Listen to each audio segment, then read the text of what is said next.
Imagínese la escena. No es una imagen fácil.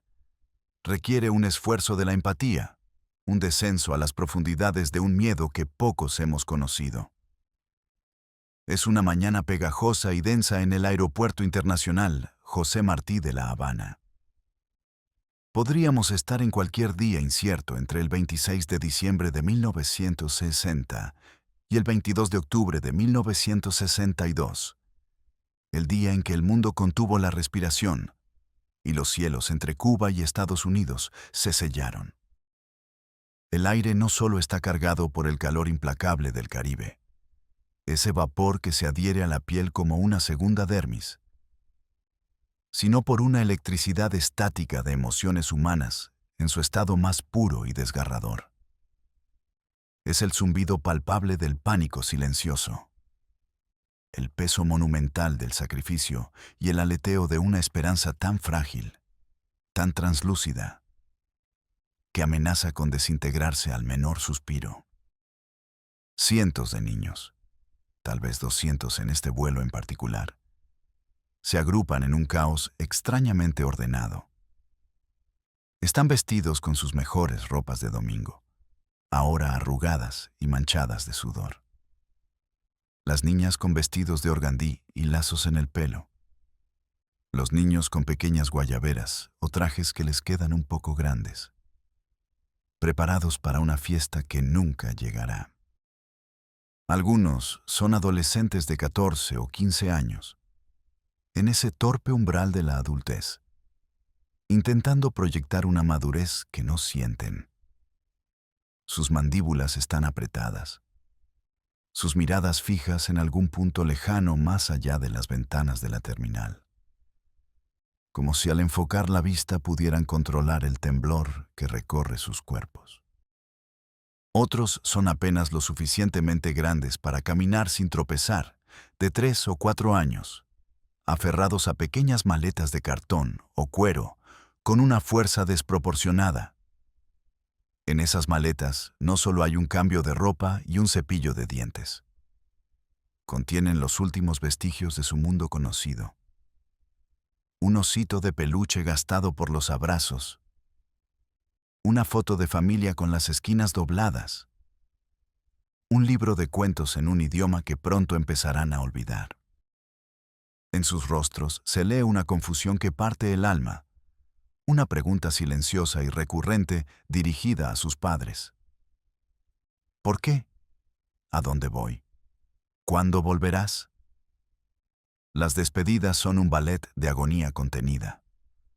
Una coreografía de la desesperación en un espacio público donde el nuevo régimen desaprueba las muestras de debilidad o disidencia. No hay gritos histéricos, solo un murmullo de dolor colectivo. Los abrazos duran una eternidad y, sin embargo, son brutalmente cortos. Los padres, con los ojos vidriosos y enrojecidos por lágrimas que se niegan a derramar, susurran promesas al oído de sus hijos, letanías para ahuyentar el terror. Es solo por un tiempito, mi amor, unas vacaciones largas, dice una madre mientras alisa por 10ª vez el cuello almidonado de la camisa de su hijo, su tacto una mezcla de caricia y anclaje desesperado.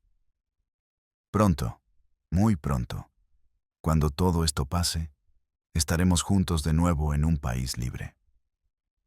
Su voz es un hilo a punto de romperse. Pórtate bien, estudia mucho, hazle caso a las personas que te cuidarán, murmura un padre con la garganta cerrada, entregando a su hija una muñeca a la que le falta un ojo. Escribe cartas, no nos olvides. Son promesas forjadas en el miedo. Mantras repetidos para convencerse a sí mismos, tanto como a sus hijos, de una reunificación rápida que, en el fondo de sus corazones, saben que pende de los hilos impredecibles de la geopolítica, de un juego de ajedrez entre superpotencias en el que ellos y sus hijos son meros peones.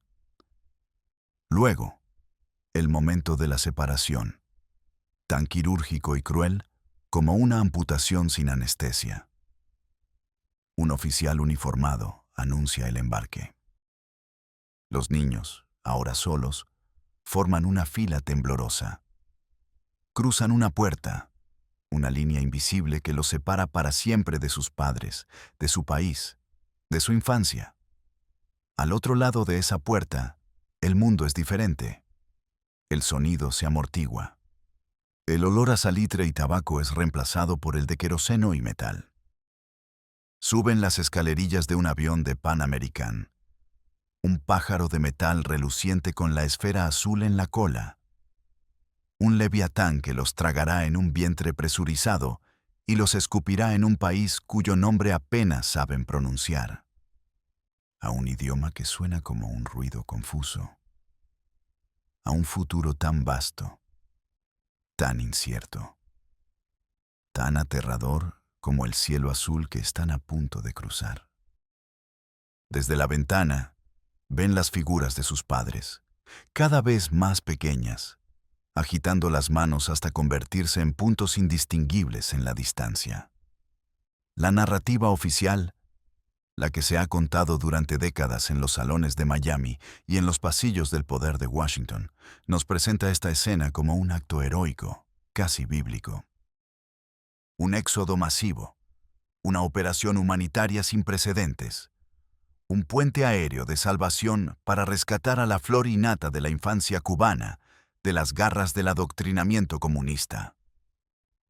La llamaron Operación Peter Pan, un nombre de cuento de hadas, evocador de niños perdidos y aventuras en el país de nunca jamás. Para una realidad que fue, para muchos, una pesadilla de desarraigo, soledad y un dolor que nunca cicatriza del todo. Pero esa es solo la mitad de la historia. Es la versión pulida para los libros de texto, los documentales conmovedores y los discursos políticos.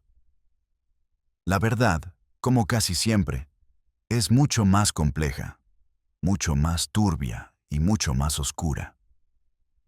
Es una historia de propaganda sofisticada, de guerra psicológica despiadada, de manipulación a una escala masiva, orquestada desde las sombras por una de las agencias de inteligencia más poderosas y secretas del mundo. Para la mayoría, la Operación Peter Pan fue un acto de amor, fe y libertad. Quédese conmigo para abrir el expediente secreto de una de las operaciones de éxodo infantil más grandes, controvertidas y trágicas de la historia moderna. Una operación que separó a más de 14,000 familias. No en nombre de la libertad, sino en nombre de la Guerra Fría. Para comprender el pánico sísmico que llevó a miles de padres cubanos a tomar una decisión tan antinatural como separarse de sus propios hijos, debemos rebobinar la cinta hasta el amanecer del 1 de enero de 1959. Cuba se despierta a una nueva era, a una resaca colectiva de esperanza.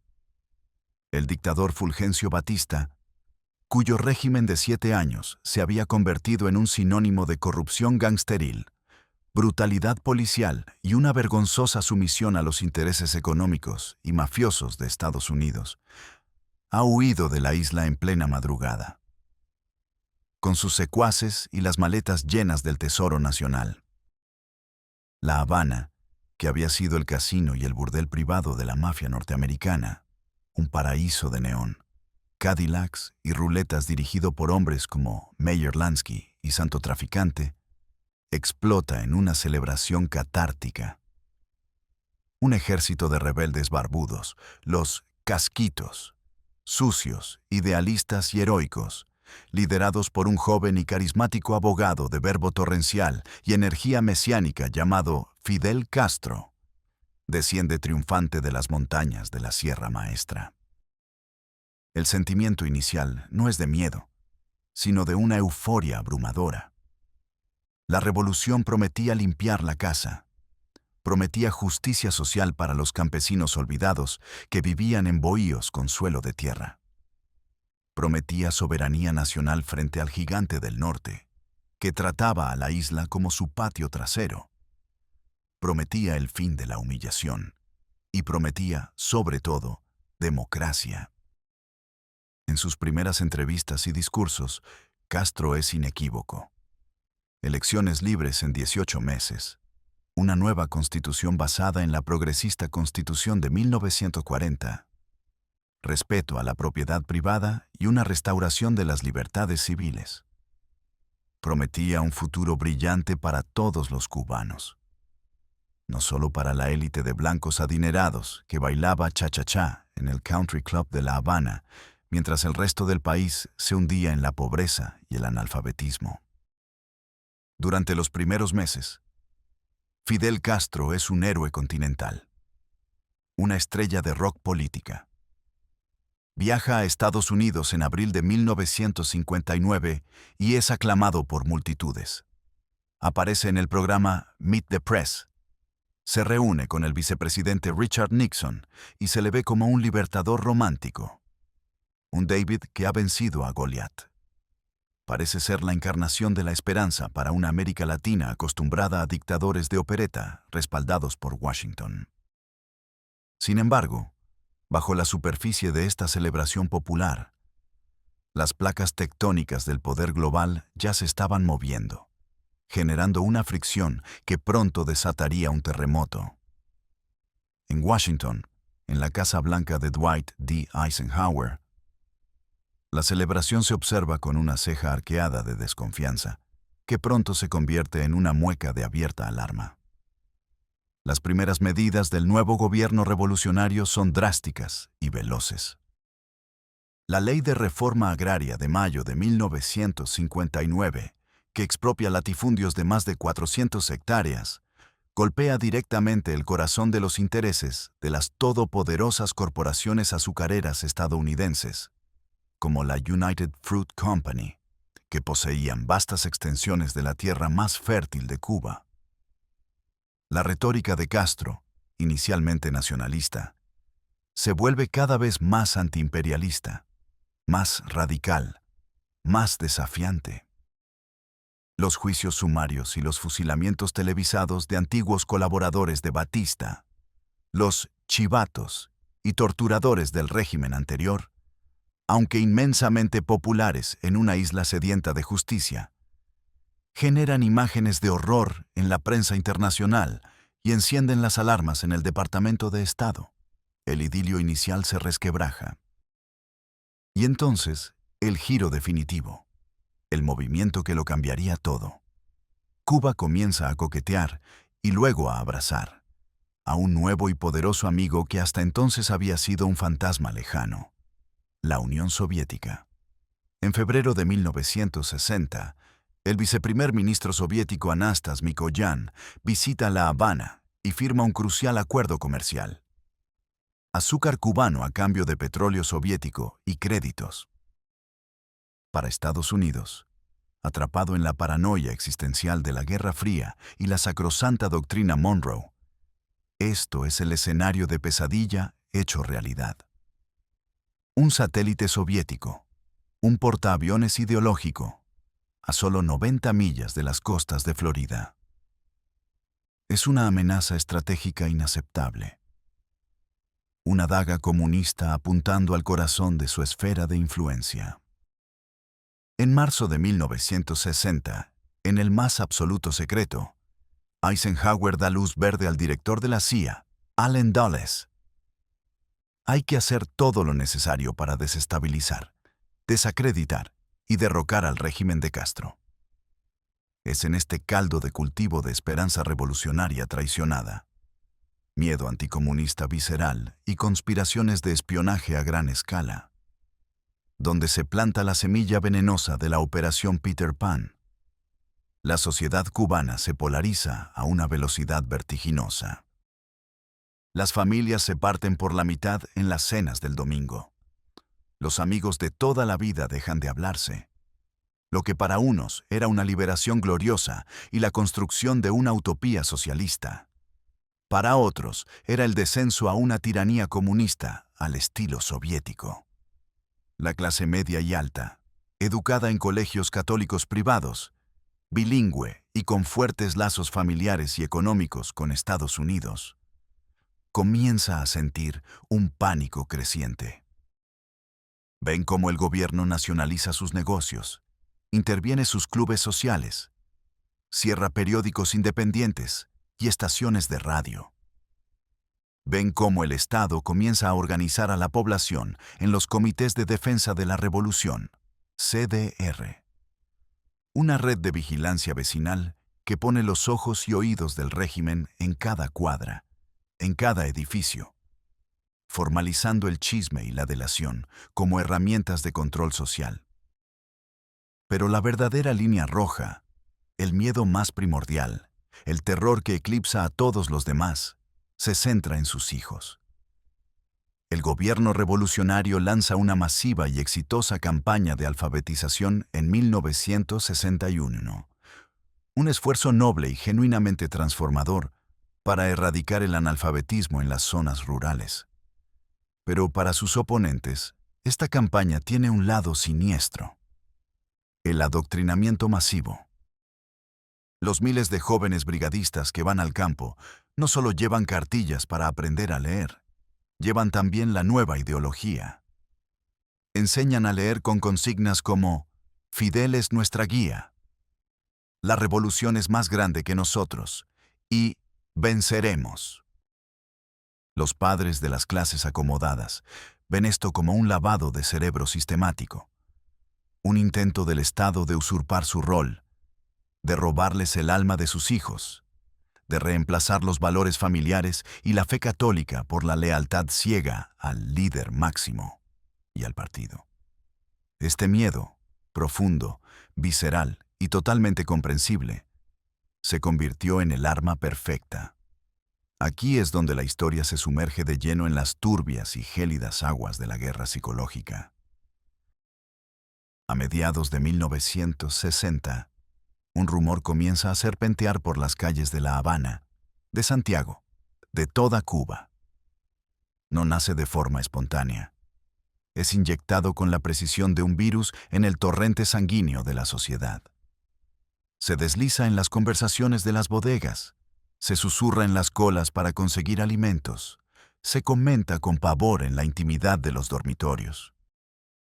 Un rumor terrible, diseñado con precisión quirúrgica por psicólogos y expertos en propaganda para golpear el corazón de cada padre y cada madre. Se decía que el gobierno de Castro estaba a punto de aprobar una nueva y monstruosa ley, la ley de la patria potestad. Según este rumor, el Estado arrebataría la autoridad parental. Los niños, al cumplir los 5 años, serían considerados propiedad del Estado. Serían arrancados de sus familias por la fuerza, sus nombres inscritos en listas secretas. Serían enviados a centros de adoctrinamiento en el campo para ser reeducados en el marxismo-leninismo.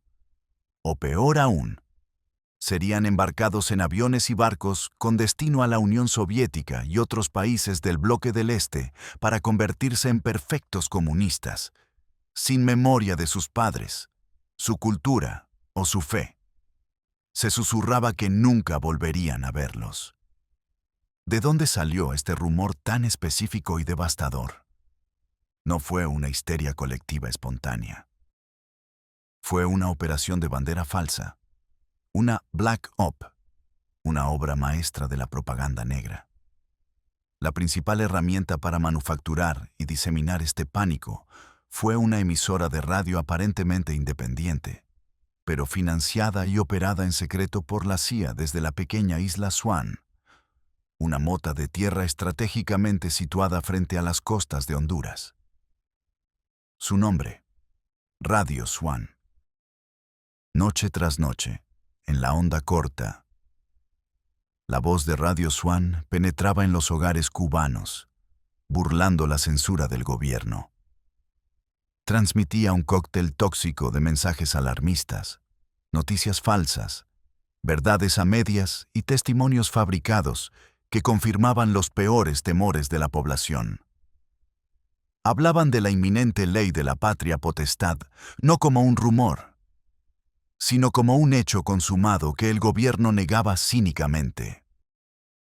Fuentes dentro del Ministerio de Educación nos confirman que los listados de niños ya se están preparando en cada municipio.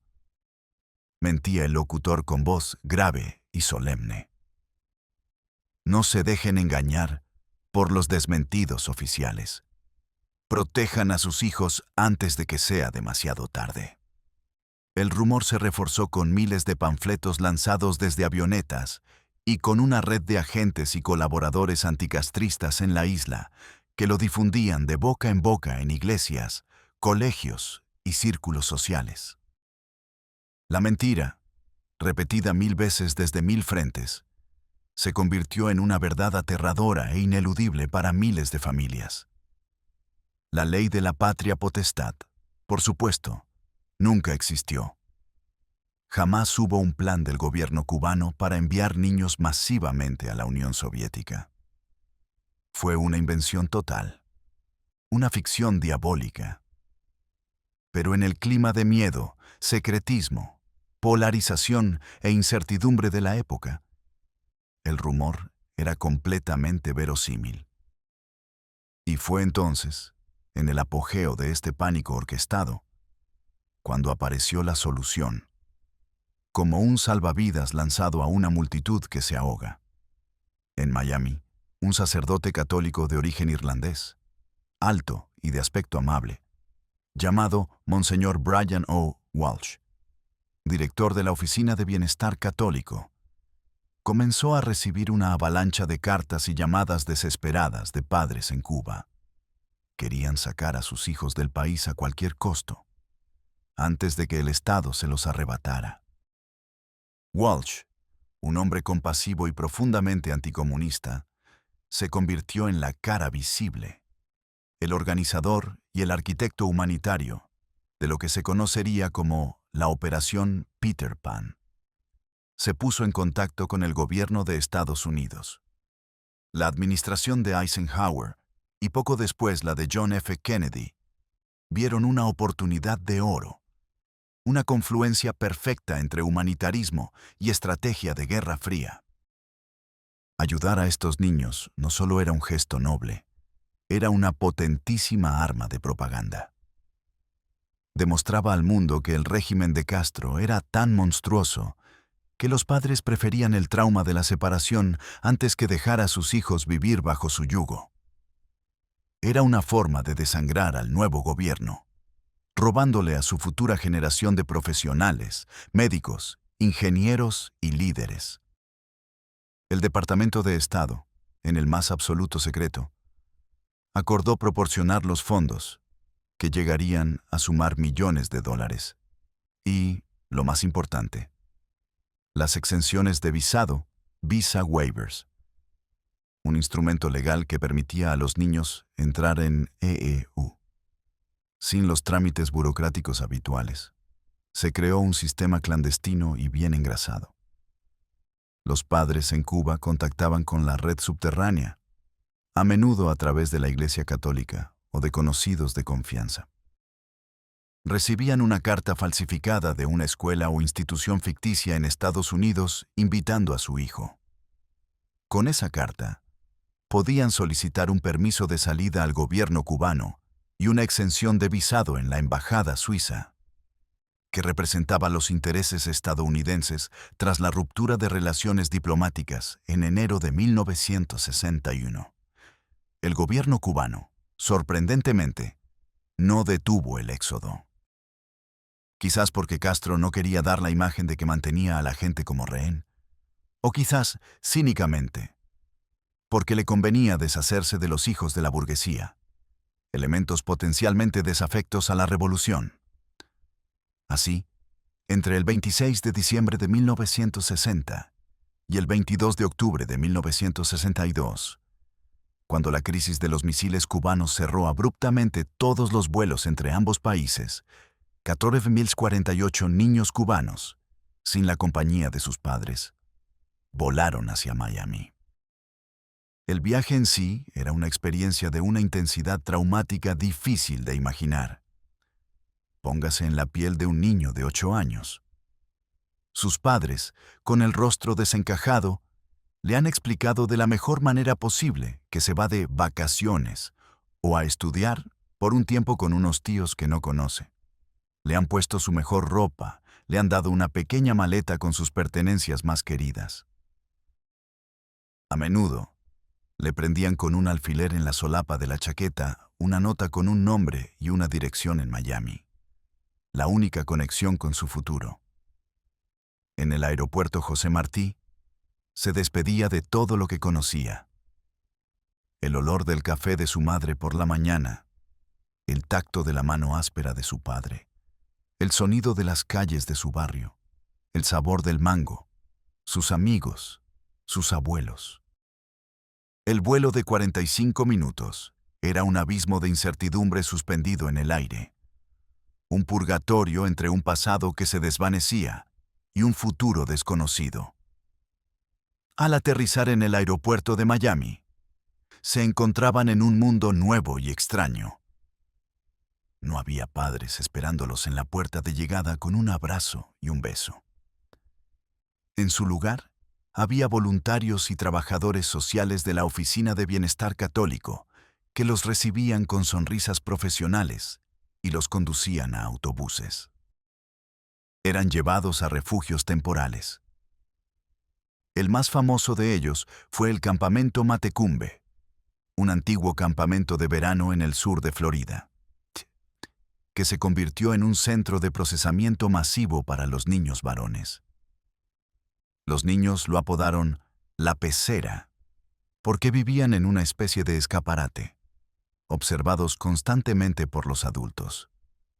Allí eran procesados, clasificados, se les daba ropa nueva y esperaban su destino. La promesa que se les había hecho a los padres, el pilar sobre el que se sostenía toda la operación, era que la separación sería muy corta.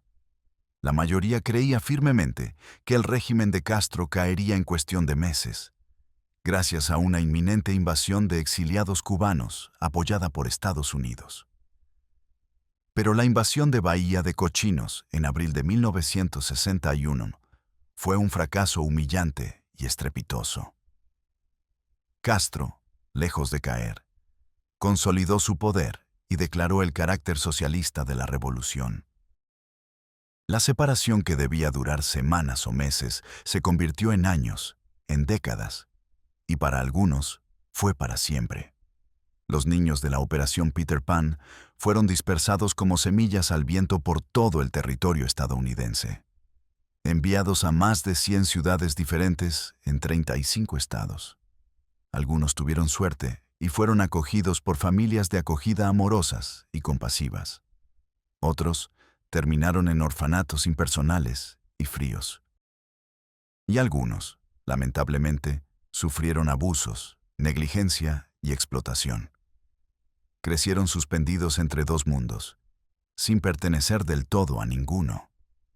Eran los Pedro Panes, los niños perdidos de la Revolución Cubana, arrancados de su tierra, su idioma y su cultura, por el miedo inducido de sus padres y la fría y despiadada lógica de la Guerra Fría. Al analizar en profundidad la Operación Peter Pan, es imposible no quedar atrapado en la insoportable dualidad de su naturaleza.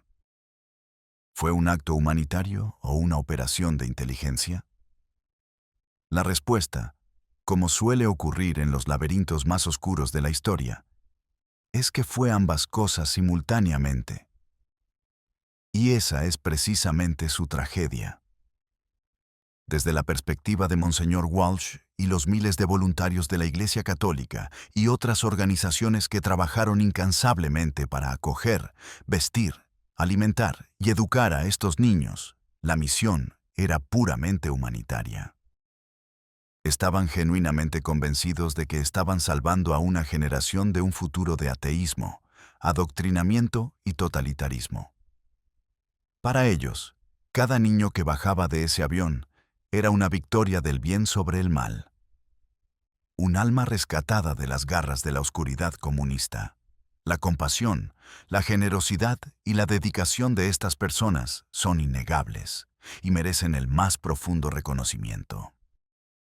Del mismo modo, Para los padres cubanos que tomaron la decisión más desgarradora que un ser humano puede tomar, fue el último y más desesperado acto de amor y sacrificio. Impulsados por una campaña de miedo increíblemente sofisticada y efectiva, creyeron genuinamente que estaban protegiendo a sus hijos del peor de los destinos. Imagínese la angustia de esas noches sin dormir, las conversaciones en susurros en la oscuridad del dormitorio, sopesando un futuro incierto en el exilio contra un presente que percibían como aterrador en casa. Su decisión no puede ser juzgada a la ligera desde la comodidad de la distancia histórica. Fue el producto de un miedo real y paralizante, aunque ese miedo fuera inducido artificialmente desde el exterior. Sin embargo, si levantamos el velo humanitario, lo que encontramos debajo es la maquinaria fría, analítica y calculadora de la Agencia Central de Inteligencia. Para la CIA, la Operación Peter Pan no era una cuestión de salvar niños. Era una parte integral y altamente exitosa de un programa mucho más amplio y multifacético, conocido internamente como Programa Cuba, cuyo único y supremo objetivo era derrocar a Fidel Castro por cualquier medio necesario. La operación servía a múltiples propósitos estratégicos. Primero, y más obviamente, era un golpe de propaganda devastador.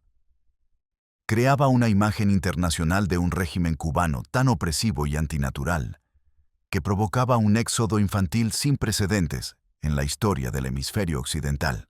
Cada fotografía de un niño cubano solo y asustado en un aeropuerto de Miami era una acusación silenciosa, pero infinitamente más poderosa que cualquier discurso político contra la revolución. Segundo, desestabilizaba a la sociedad cubana desde dentro. Al atacar el núcleo fundamental de la sociedad, la familia, y sembrar el pánico entre la clase media y profesional, los médicos, los ingenieros, los arquitectos, los maestros. Se fomentaba el descontento, se minaba la moral y se debilitaba el apoyo interno al gobierno. Se estaba robando al país su capital humano más valioso, su futuro. La CIA sabía perfectamente que el rumor de la patria potestad era una mentira absoluta.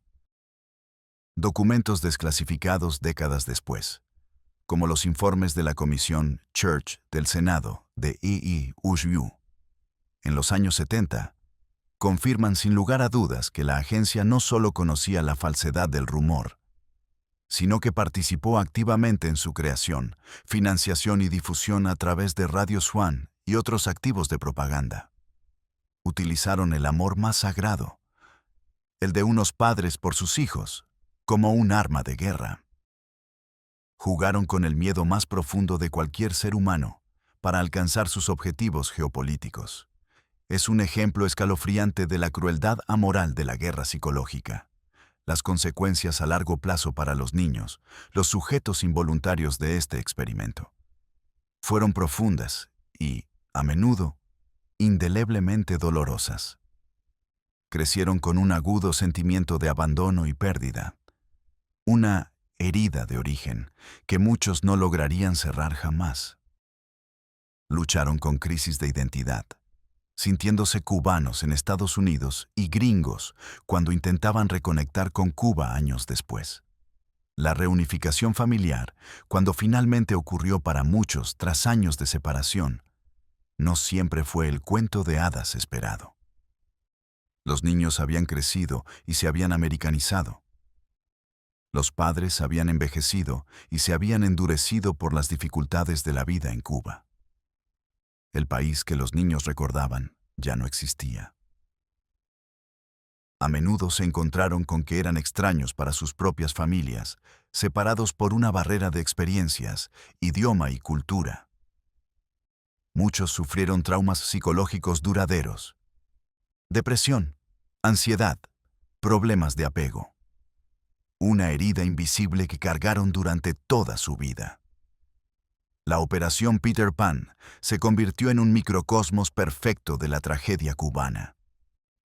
Una nación, una cultura y miles de familias fracturadas por la política, la ideología y la arrogancia de las superpotencias. Es la historia de cómo los grandes imperios, en su cínico juego de ajedrez por el dominio mundial, mueven peones que son seres humanos de carne y hueso, sin importar el costo emocional y el rastro de sufrimiento que dejen a su paso.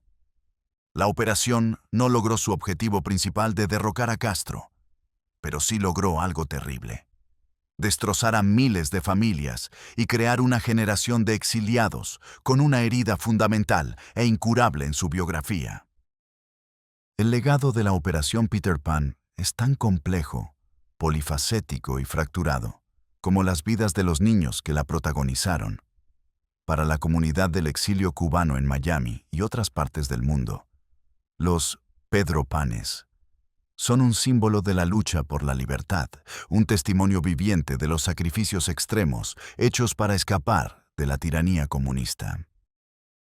Muchos de ellos, es cierto, se convirtieron en ciudadanos exitosos y prominentes en la sociedad estadounidense.